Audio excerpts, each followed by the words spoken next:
Ok. On va reprendre. Alors, il faut que je partage mon écran. Hop.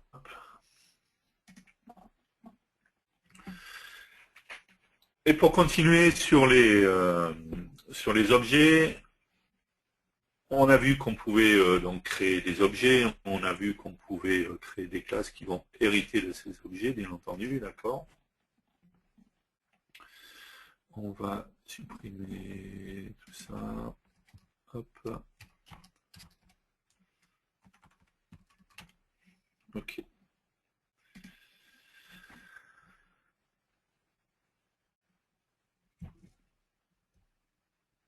Et on va voir quelque chose qui peut être intéressant, qui va être... alors, on va définir ça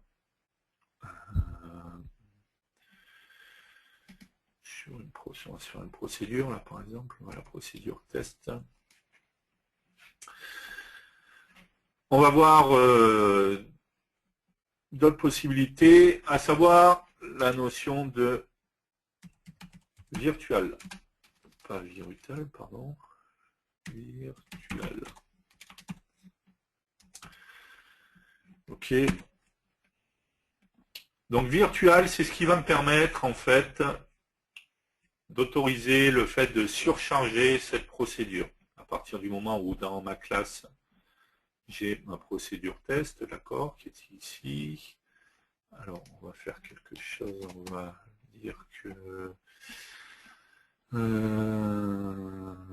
qu'est-ce qu'on pourrait faire? On va faire ça. On va dire que f, non, le point égal à... Ok.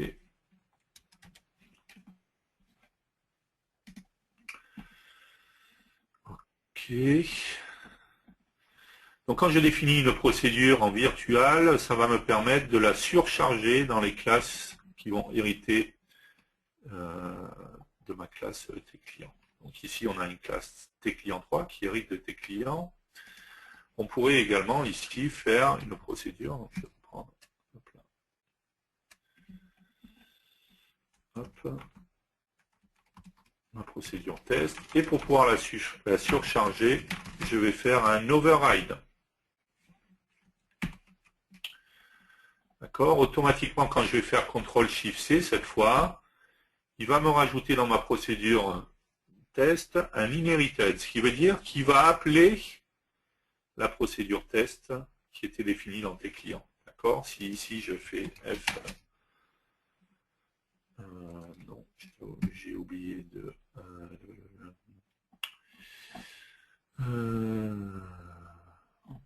plus trop pertinent, c'est que c'est écrit. Non.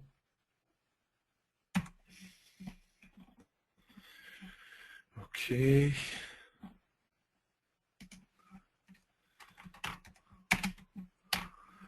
Voilà. Non. Plus.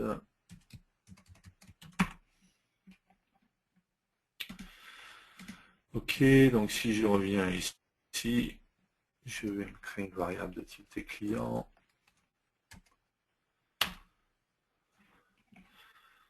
Alors pour faire mieux, hein, ici, ça aurait été mieux de faire self. Non. Pardon, pas test.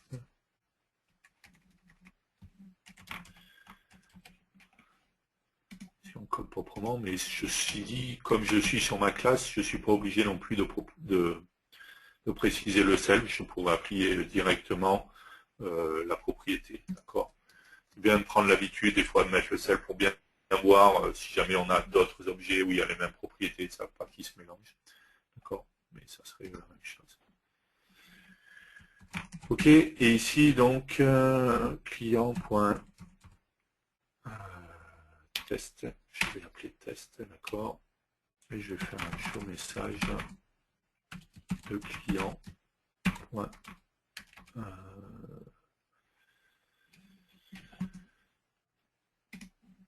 Alors déjà c'est pas tes clients, c'est tes clients 3 déjà.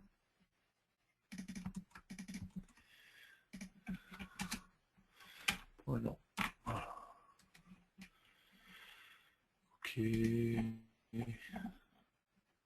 l'autre elle était définie en protected ici, c'est pour ça. Au passage, j'en profite pour dire que tout ce qui est déclaration de variables, par exemple, voilà, ici j'ai des déclarations de variables, doit toujours être en premier par rapport aux procédures, aux propriétés, tout ça. D'accord. Je ne peux pas définir mes variables ici après. D'accord. D'ailleurs, au passage, on voit bien que. Enfin non, là c'est juste parce que. Et on voit bien qu'il se met quand même en erreur. D'accord. Toujours en premier la déclaration des variables. Ok. J'ai bien ici donc 1 et 2, 2, 2. Donc quand j'ai appelé, on est d'accord que j'ai appelé, je suis sur le type T client 3, j'ai donc appelé la propriété, la procédure pardon, test qui est ici, d'accord. Mais comme il y a un inherited, il a appelé la procédure test dans la classe dans laquelle j'hérite, d'accord. Et le virtual m'a permis de faire un override sur ma procédure. Donc le virtual autorise le fait que l'on surcharge en fait cette procédure.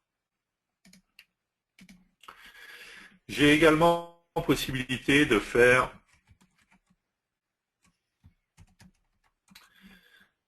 un virtual, donc pour autoriser le fait de surcharger, mais également de faire un abstract. Donc à partir du moment où je définis l'abstract, le virtual autorise le fait qu'on surcharge cette procédure et l'abstract précise que la procédure est simplement définie ici dans la partie interface, d'accord, mais pas dans la partie implémentation. D'accord. Si je fais un CTRL-SHIFT-C là, on verra qu'il ne me crée rien du tout dans la partie implémentation. Le abstract précise que j'ai défini cette procédure, mais qu'elle sera définie seulement dans les classes qui vont hériter de ma classe T client. D'accord. Donc en fait, ma procédure test 2,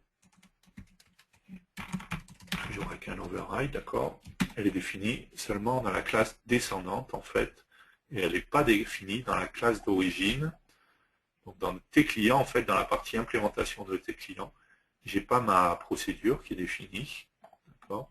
Elle est simplement définie dans l'interface, pardon. D'accord, test 2, et la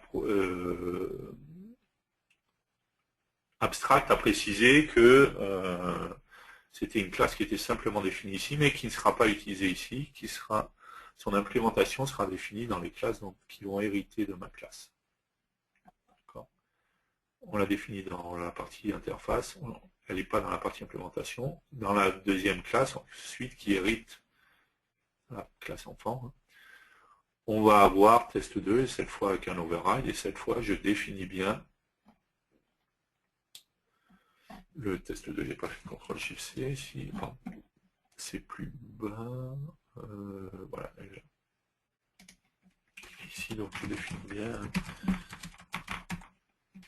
d'accord, est-ce que je rajoute un usis avec dialogues, j'ai fait un jeu message, d'accord, si ici ensuite je reviens, si c'est une classe T client que je définis, j'ai ma procédure test 2, mais en l'occurrence, elle ne va rien faire, d'accord. Il va falloir que je l'utilise dans ma classe. Très souvent, de toute manière, quand on met quelque chose en abstract, on ne le définit pas en public, ça n'a aucun intérêt de faire appel à ça, d'accord. Et donc, c'est bien dans T client 3 que je vais pouvoir faire appel à test 2.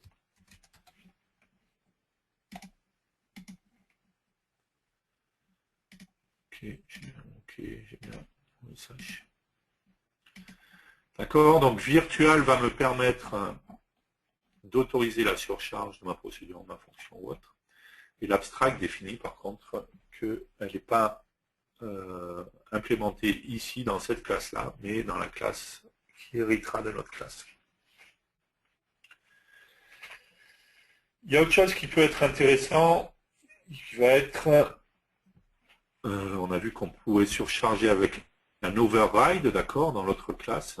Ce qui peut être intéressant, c'est l'overload, pour pouvoir faire une deuxième version quelque part d'une procédure, par exemple, ou d'une fonction. On pourrait très bien faire ici, par exemple, une fonction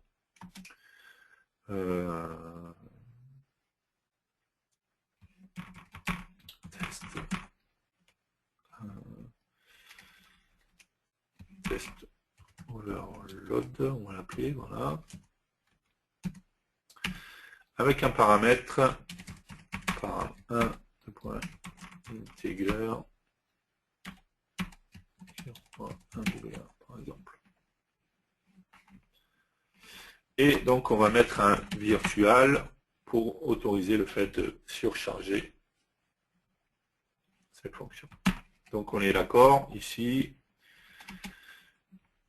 Je vais faire un show message de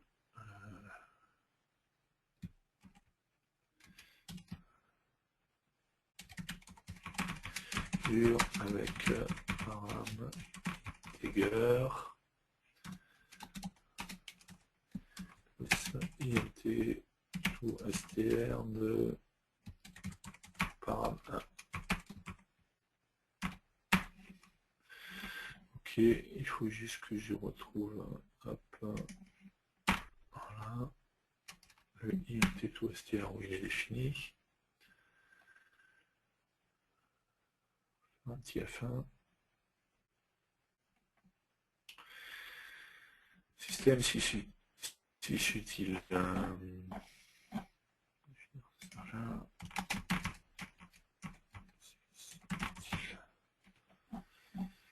Ok. D'accord, donc là j'ai défini une fonction qui s'appelle test overload avec un paramètre de type integer, d'accord, qui va envoyer un booléen. J'ai mis cette fonction en virtual, donc je vais pouvoir surcharger cette fonction, d'accord.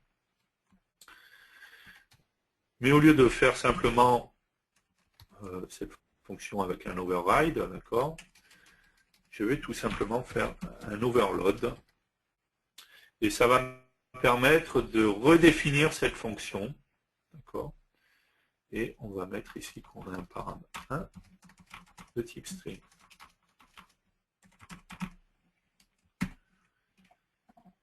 Ok. Donc je redéfinis une nouvelle version en fait de cette fonction. D'accord. Dans la classe parent, il y a bien test overload qui existe, qui est un paramètre de type integer. Et moi je redéfinis cette nouvelle version de cette fonction en fait, en faisant une version avec un paramètre de type string. D'accord. Et ici, on va faire la même chose, sauf que avec param string, forcément plus param 1.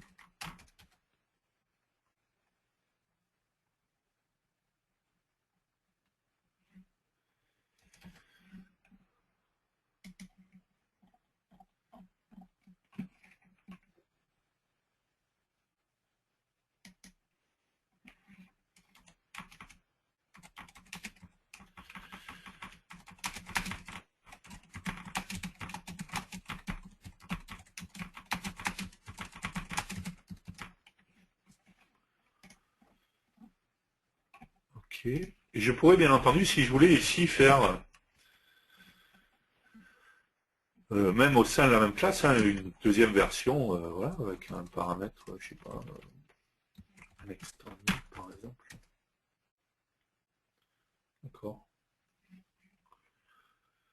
Hop, avec un CTRL-SHIFT-C. Pour changer la signature de ma fonction. Et ici, donc, on va mettre un float to str de param. Et donc, avec param extended. Ok. Ce qui veut dire également ici, maintenant que je suis là, ça s'en fiche. Alors, si je fais, on va se faire deux variables, une variable client 3 et une variable client, de type tclient. D'accord, donc client est égal à tclient.create et client 3 est égal à tclient3.create. Ok, ici si je regarde dans client, j'ai donc bien un test overload avec un paramètre de type integer, d'accord. Ok. Si on regarde dans client 3, je vais bien avoir ici en fait soit la possibilité de mettre un paramètre de type string, de type extended, mais également de type integer, puisque j'ai surchargé une procédure, une fonction qui existait déjà dans la classe parent. D'accord? Donc, en fait, c'est le paramètre que je vais définir, que je vais mettre ici, qui va définir quelle fonction il va appeler directement. Donc, si ici je mets test, par exemple, et si ici je mets 4.5, et si ici je mets 9,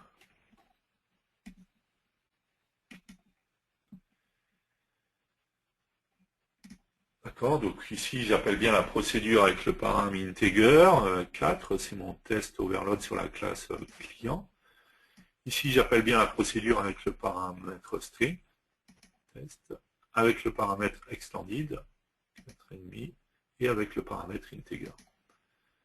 D'accord, donc ça va me permettre de modifier, d'avoir plusieurs versions quelque part de mes fonctions. En fait. Et c'est le paramètre que je vais passer en fait qui va définir quelle fonction va être appelée. D'accord, grâce à l'overload en fait, que je vais rajouter sur mes fonctions, je vais pouvoir redéfinir.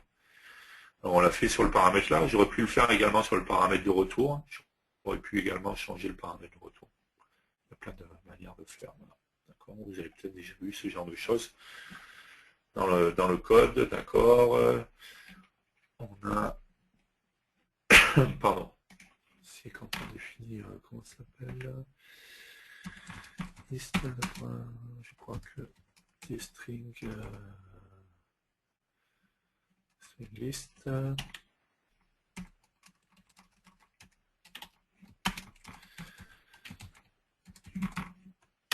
Save to file sur le type tstring list, on voit bien qu'on a ce cas-là. On a en fait la fonction qui était la fonction originelle qui existait avant l'Unicode, qui était simplement passer le nom du fichier en paramètre. Et on a depuis l'Unicode une nouvelle version qui va nous permettre de préciser le nom du fichier, mais également l'encodage en fait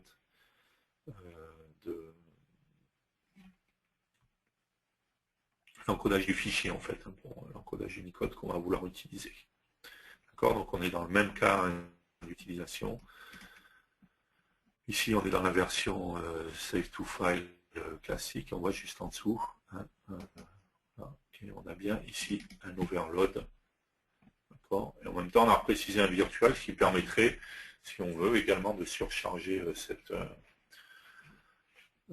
procédure dans une classe qui hériterait de celle-là.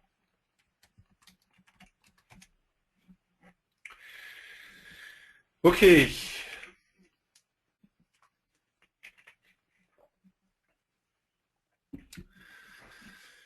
Donc voilà, c'était pour montrer différentes petites choses au niveau des objets, d'accord, comment on crée les objets, comment on hérite, comment on peut simplifier la vie dans la création des propriétés, comment surcharger une méthode, comment utiliser l'overload, enfin voilà, différentes choses comme ça.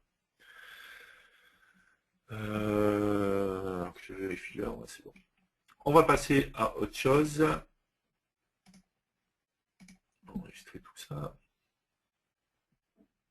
Encore une fois, juste avant de passer à l'autre partie, on va vérifier si vous avez des questions par rapport à ça, à la partie objet. Avant qu'on passe au RTTI, on va parler des RTTI. Non, pas de questions. Ok.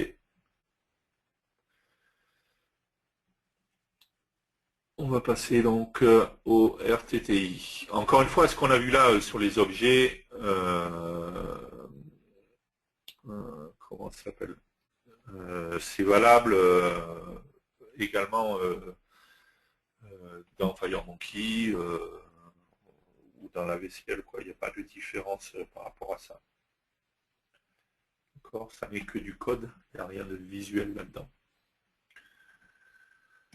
Ok. On va créer une nouvelle application.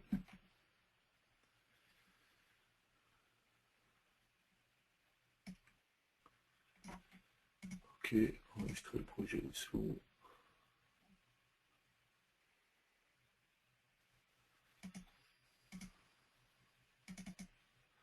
On est d'accord que là, sur les objets, c'est de faire un résumé de l'épisode 3. Hein, il y aura plus de choses dans la vidéo qui sera mise en ligne, parce que forcément, on ne peut pas faire 3 épisodes de 3 ou 4 heures en 2 heures, 2 ou 3 heures, quoi. C'est difficile. Hop. Ok.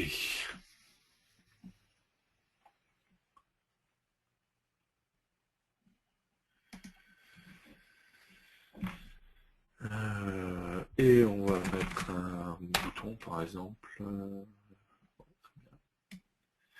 Et on va parler, pardon, des RTTI. Alors, les RTTI, pour pouvoir les utiliser déjà, il va falloir que j'utilise une unité qui, tout simplement, s'appelle RTTI. Jusque-là, rien de très complexe. Si on s'amuse à regarder en fait un petit peu dans RTTI, on va se rendre compte qu'on a plein de types, d'accord, particuliers, des TRTTI object, RTTI classe, instance, propriété, pointeur, méthode, champ, type, d'accord, et ainsi de suite. Les RTTI, c'est ce qui va me permettre en fait, pardon, d'accéder aux informations sur mes objets, mes composants et ainsi de suite. D'accord, de manière plus générique en fait que simplement en précisant un composant en particulier. Pour ça, si on regarde en fait, donc à partir du moment où j'ai rajouté un uses dans l'unité RTTI, je vais pouvoir avoir différents types. On va se définir TRTTI. On voit ici qu'on a plein de types TRTTI, d'accord.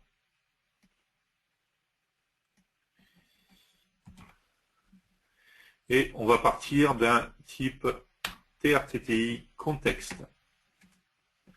Donc, très souvent, c'est des records, donc qui n'ont logiquement pas besoin d'être instanciés, d'accord.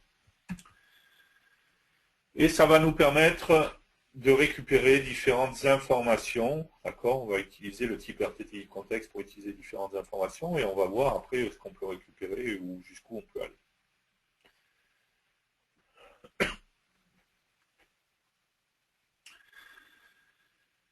Donc on va avoir une propriété, par exemple, qui est une propriété, une fonction, pardon, dans la variable RTTI contexte, type RTTI contexte, d'accord, qui encore une fois, si on regarde, c'est un record ici, d'accord, qui a plusieurs fonctions qui vont me permettre notamment de récupérer un type, d'accord, en renvoyant un type TRTTI type. Donc du coup, on va se faire une variable RTTI type, type TRTTI type.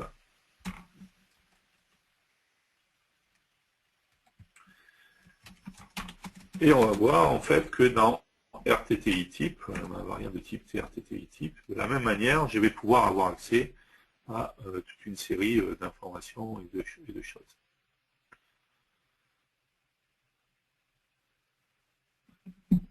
Ok, getField, getProperty, et à chaque fois, ça va me renvoyer un type particulier.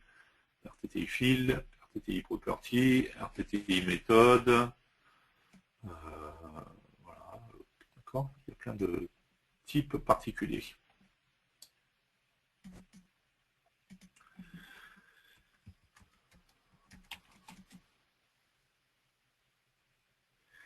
Donc pour commencer, on va faire RTTI context.getType.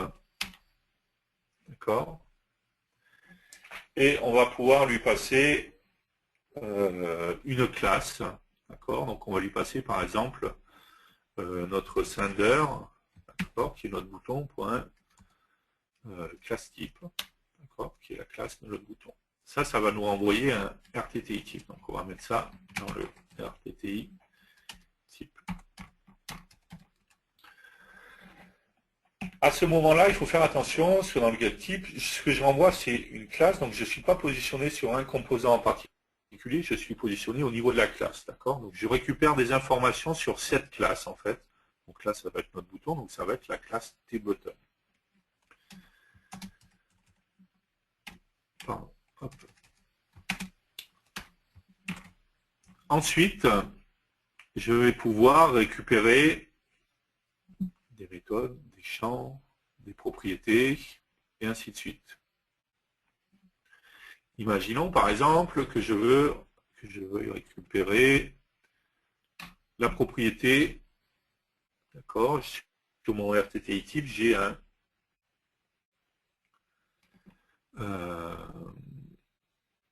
un nom, d'accord, je vais pouvoir passer le nom d'une propriété, donc imaginons par exemple la propriété name. Encore une fois, là on reçoit les informations au niveau de la classe. Et ça me renvoie quoi? Ça me renvoie un type TRTTI property. Donc on va se faire encore une fois property TRTTI property.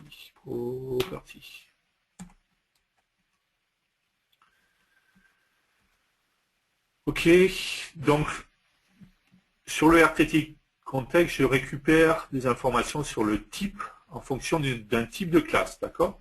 On est bien d'accord, c'est un type de classe. Je ne suis pas encore sur mon bouton 1 ou un autre bouton.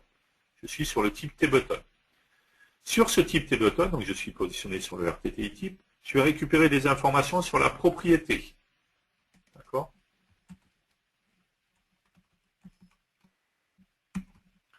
Donc RTTI property est égal à RTTI type.getProperty.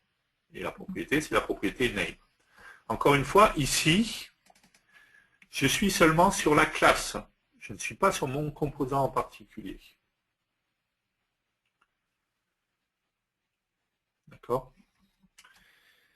Par contre, une fois que je suis sur ma propriété, si je regarde dans RTTI Property, je vais pouvoir avoir, par exemple, un getValue pour récupérer la valeur de cette propriété. Ici, quand je fais le getProperty, je ne récupère pas la valeur de cette propriété, je récupère les informations sur cette propriété. Est-ce qu'elle est en lecture? Est-ce qu'elle est en écriture? Est-ce qu'elle est publique? Est-ce qu'elle est machin? Est-ce qu'elle est ainsi de suite? D'accord? Pour pouvoir récupérer la valeur, il va falloir que je fasse RTTI property.getValue et cette fois, il va falloir que je lui dise, vu que je veux la valeur d'une propriété, il faut bien que je lui précise la valeur de la propriété de quel composant. D'accord? Et dans ce cas-là, on peut lui passer sender. D'accord? Et si on regarde, au final,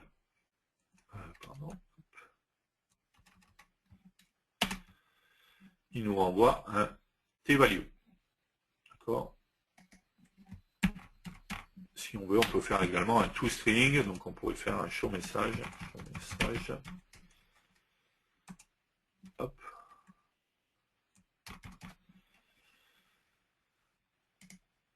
Ok. Donc on est bien d'accord, il faut être bien clair là-dessus. Quand je fais un RTT context.getType, je récupère les informations sur la classe, sur le type tButton ici. Quand je fais un getProperty sur mon RTTI type, même si je précise le type non, je récupère les informations sur ma propriété, mais sur la propriété du type tButton, sur la propriété name du type tButton. D'accord? Si on regarde ici, dans le RTTI Property, j'ai plein de choses. Je peux savoir est-ce qu'elle est en lecture, est-ce qu'elle est en écriture, d'accord? Je peux avoir plein d'informations, quel est son parent, quelle est sa visibilité, et ainsi de suite. Par contre, après, quand je fais un getValue, là, je veux la valeur de la propriété. Cette fois, il faut que je lui dise à partir de quel composant je vais avoir besoin de ça. Donc si on exécute ici mon application, on voit bien qu'il me renvoie bouton 1. Alors vous allez me dire, si j'avais fait bouton 1.name, j'aurais eu une seule ligne et puis c'était réglé, quoi. Mais l'avantage, c'est de faire quelque chose qui va être générique et qui va pouvoir être utilisé par n'importe quoi. Si ici je me reprends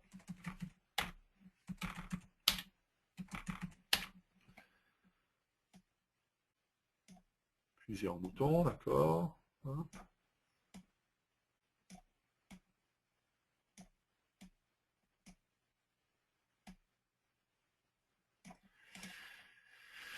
Je pourrais très bien, sur l'événement onClick, les faire tous pointer en fait sur le bouton onClick.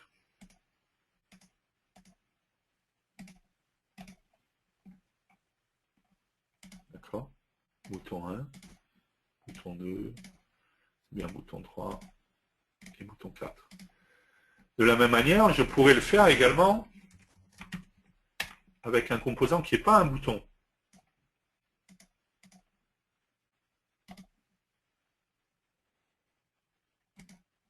Edit 1.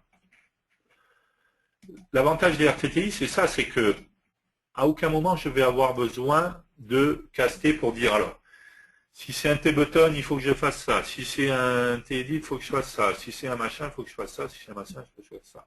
D'accord? On est d'accord là par contre qu'on a fait appel à la propriété name qui est valable dans tous ces composants-là. Si je fais appel à une propriété, je ne sais pas, qui n'est que dans un bouton et qui n'est pas dans un edit, forcément, ça ne va pas marcher, mais je pourrais vérifier que le t-value de la propriété dans l'edit ne me renvoie rien, et dans ce cas-là, je sais que c'est pas valable.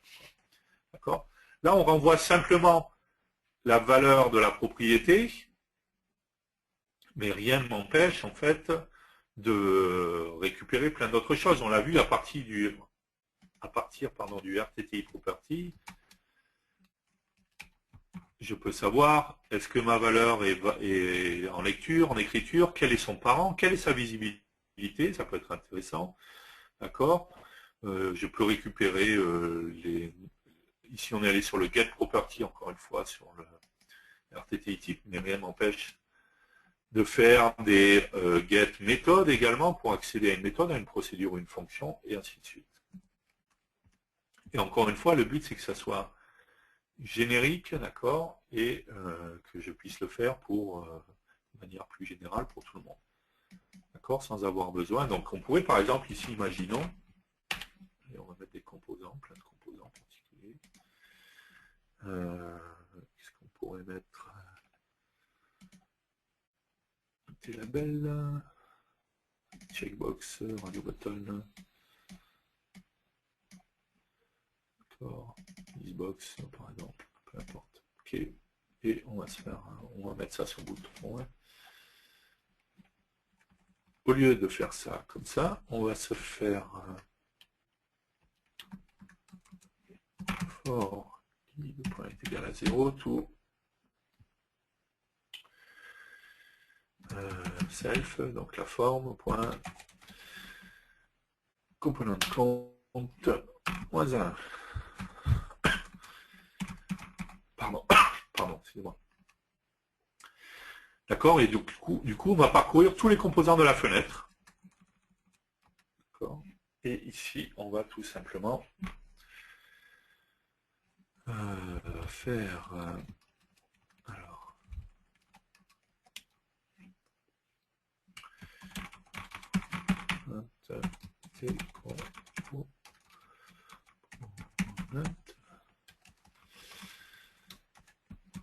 component est égal à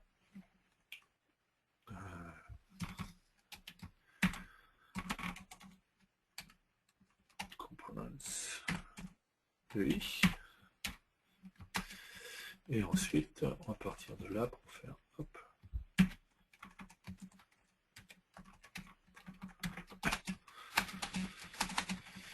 Donc là, ce qu'on va passer, c'est pas le sender, mais c'est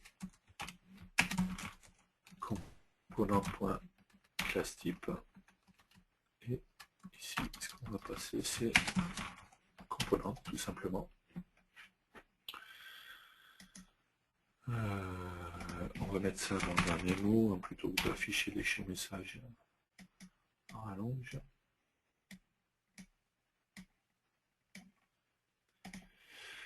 Et donc on va faire mémo1.lance.add. Hop. Et hop.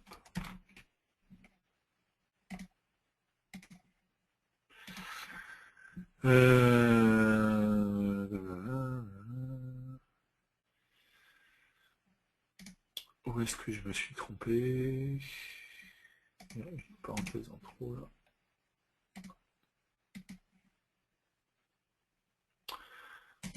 Ok, et j'ai bien ici mémo1, la 1, bouton 1, bouton 2, bouton 3, bouton 4, éditer, combo box, box, mémo1. D'accord, donc j'ai pu parcourir tous mes composants et encore une fois, juste en quelques lignes de code, du coup, là on récupère juste la propriété de la valeur même, hein, mais je pourrais récupérer toutes les propriétés.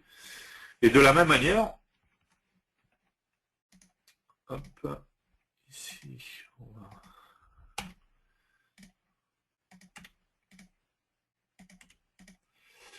Hop, ici on a fait...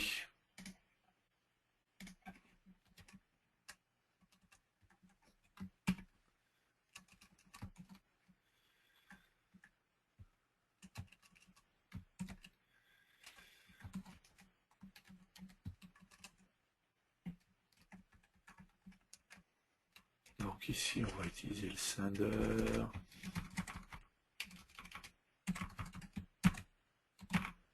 Class type, ok. Name. Hop. Sender. Et pardon, c'est pas ça que je veux faire en plus. De la même manière ici, dans la procédure tout à l'heure, on a fait un get value, mais on pourrait également faire un set value également pour mettre à jour en fait la propriété.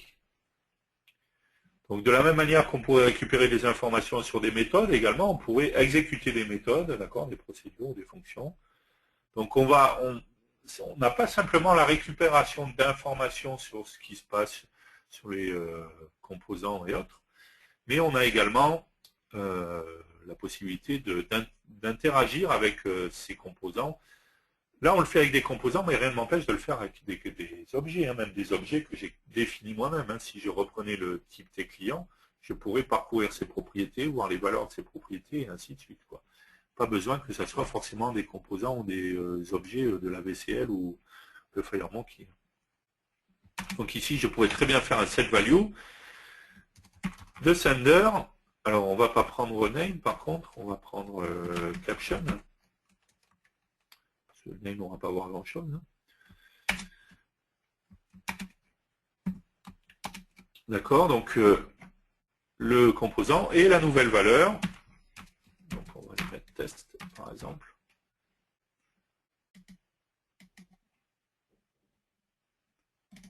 Et on voit bien ici que j'ai bien mis à jour ma propriété, d'accord, qui est ma propriété test, enfin ma propriété caption, dans laquelle j'ai mis test.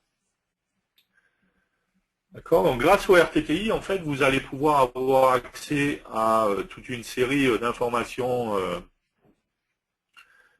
sur, encore une fois, on le fait sur des composants, je pourrais très bien le faire sur des objets, également des objets que j'ai créés moi, quoi. Hein. D'accord, donc, pardon. Ça va me permettre de parcourir et de récupérer toute une série d'informations, encore une fois, de manière générique, sans avoir besoin forcément d'être de caster à chaque fois selon les types, de faire ça. Je rien ne m'empêche de parcourir toutes les propriétés, tous les composants, de voir les propriétés qui sont de type string, de voir celles que, ainsi de suite. Je peux voir la visibilité, je peux voir le type, je peux voir ainsi de suite. Et d'avoir voilà, toute une série d'informations de manière générique. Donc ça peut être une manière également de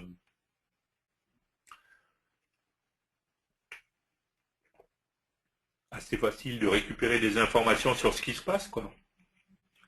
On le voit très facilement. elle m'empêcherait de parcourir tous les composants de ma fenêtre, de générer un fichier log dans lequel je vais enregistrer les propriétés de certains composants, les propriétés texte, ce genre de choses, pour voir ce que l'utilisateur a saisi, ce qu'il fait, et ainsi de suite, quoi. D'accord. Il faut savoir, par exemple, que les outils CodeSight qui sont fournis, hein, qui permettent de gérer des fichiers log, utilisent ce principe-là, le principe des RTTI, pour récupérer justement les propriétés des objets, et des composants. Ok, donc les RTTI, c'est très très riche, hein, ça permet vraiment de faire beaucoup de choses et d'accéder à beaucoup d'informations sur ce qui se passe sur mes objets, mes composants et autres. Par contre, je vais finir sur les RTTI avant de passer aux questions.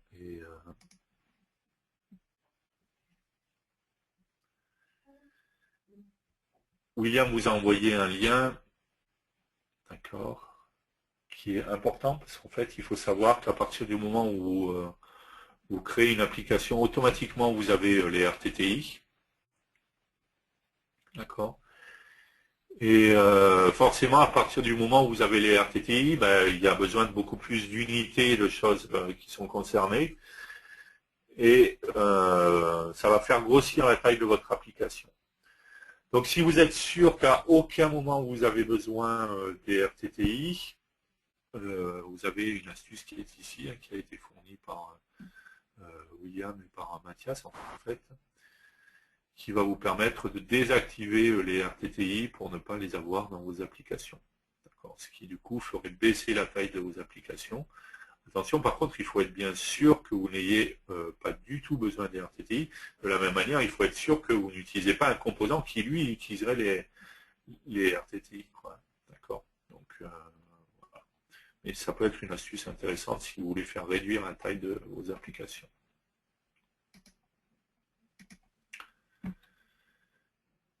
Ok. Est-ce que vous avez des questions? Alors,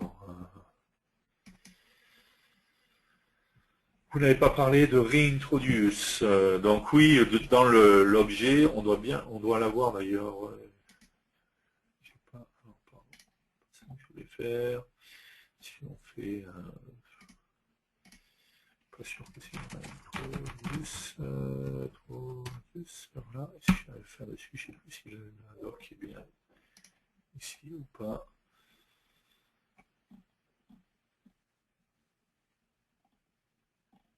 Donc oui, il y a pas mal de choses. Si vous ouvrez ça sur votre doc, vous verrez qu'il y a pas mal de choses. Sur les objets, encore une fois, on n'a pas tout expliqué, d'accord. Je suis d'accord. Il y a plein d'autres choses qui pourraient être vues. On a essayé de voir voilà, des choses plus générales, quoi, on va dire, d'accord. Bien entendu que dans la vidéo qui sera mise en ligne, il y aura plus de choses, parce qu'on aura plus de temps, forcément. D'accord. Donc n'hésitez pas à aller voir les docs, et du coup, dans la vidéo, vous aurez également un peu plus de choses, quoi. Donc il n'y a pas que Reintroduce, hein, forcément il y a plein d'autres choses qu'on n'a pas vues, méthode dynamique aussi, ce genre de choses. Comment j'accède à la propriété parent quand j'ai une même variable qui est définie dans les deux, self égale la classe elle-même, puis j'ai utilisé un truc du genre parent. Non, il n'y a pas de... Donc là, on revient, c'était sur la démo 1, quand on avait hérité de notre classe. Donc si j'avais une classe, hein, T-client, une classe T-client 3, que j'avais une propriété non dans... Encore si j'ai une variable ici, client qui est de type T-client, et bon, on est d'accord que là c'est en erreur, forcément j'ai pas de client 3 qui est type T-client 3. Si j'ai une propriété non,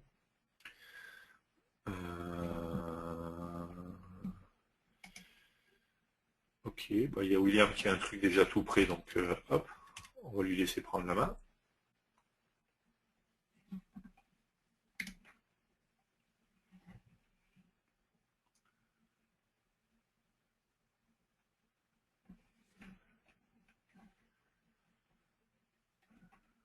Ok. On n'entend pas William. Ouais.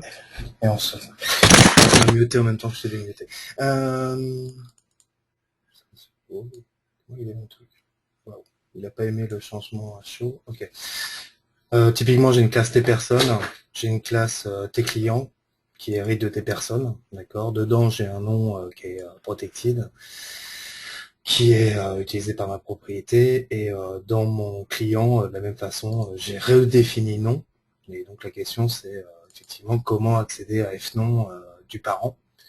Et donc, tout bêtement, on va caster par rapport aux parents le self en question et on va taper son nom.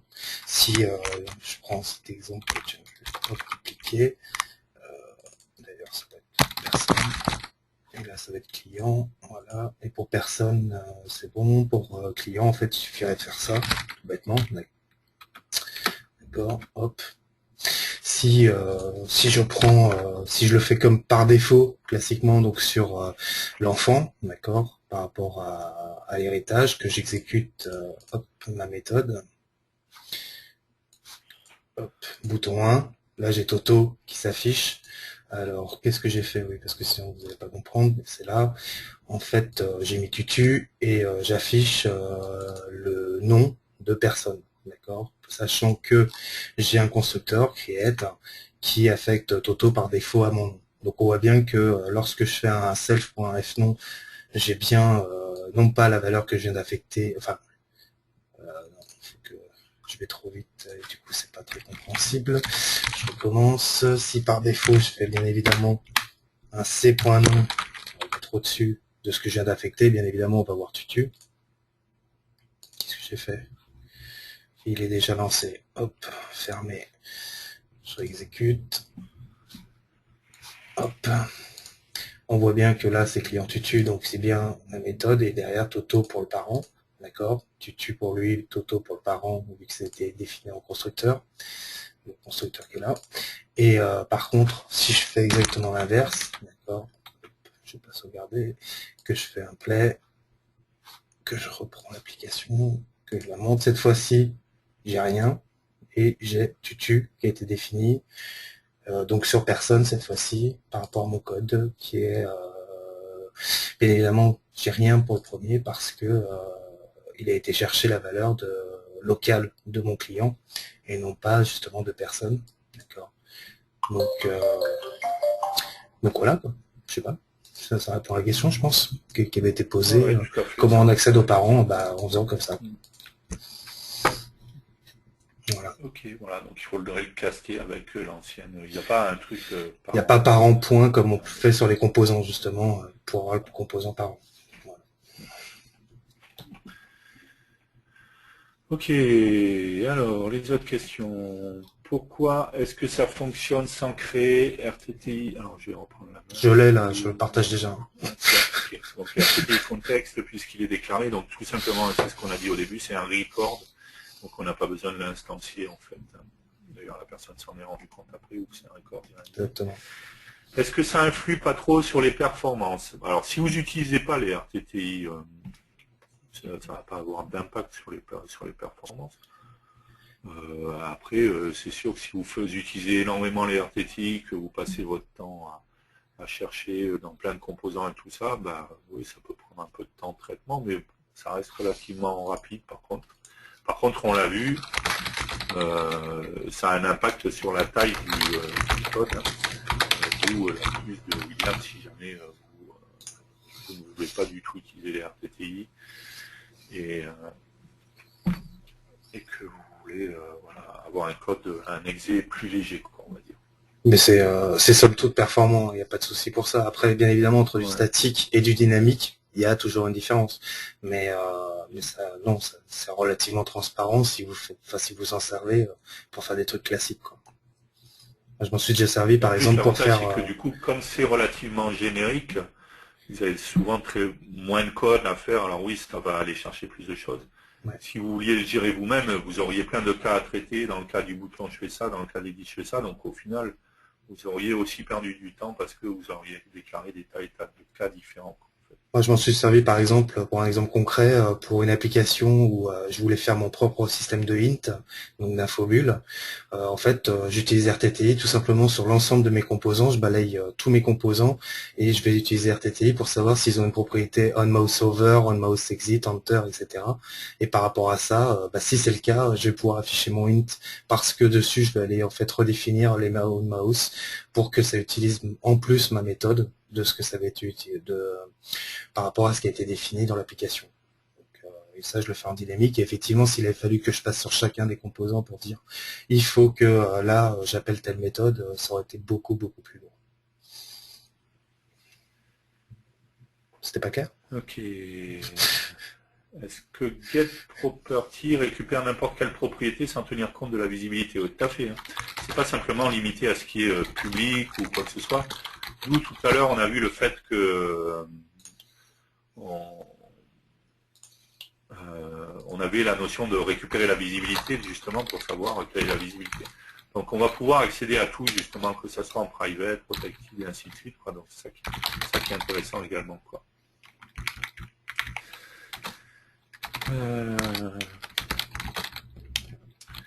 Pourquoi William utilise-t-il X2? Là, en fait, ce que vous voyez, c'est mon Delphi à moi, qui est sur ma machine. Bien évidemment, j'ai un X4 d'installer sur mon matos professionnel, mais là, c'est ma licence à moi, X2, et j'ai pas encore migré en X4, donc parce que j'ai pas d'Apple, donc ça m'intéresse pas plus que ça, et donc voilà pourquoi. Mais bien évidemment, j'ai X4 d'installer sur mon laptop pour le boulot. Voilà. Mais pour iOS, pour Android, je pense que je migrerai. Voilà. Je crois que beaucoup de monde attend Android avec impatience. D'autres questions? Donc voilà, rassurez-vous, c'est pas que William était pas sage et qu'on lui a pas donné de X4. Hein. Il y en a une quand même. Je me suis servi des RTTI afin de créer une unité qui permet de traduire n'importe quelle application qui utilise cette unité. De même, cette unité permet de récupérer toutes les images d'une application afin de les personnaliser Très bon pour exemple. l'utilisateur final. Donc oui, ça reste une manière d'utiliser RTTI. C'est clair que pour faire de la traduction, du coup, on peut parcourir tous les composants qui sont sur la fenêtre, voir leurs propriétés caption, ou ce texte. genre de choses, quoi, et puis voilà. Et vérifier est-ce qu'elles existent sur les composants. Si elles existent, on récupère la chaîne, on vérifie s'il y a une traduction, on fait un set value après pour mettre à jour. Enfin voilà. C'est une bonne manière d'utiliser les RTTI. Quoi. D'autres questions?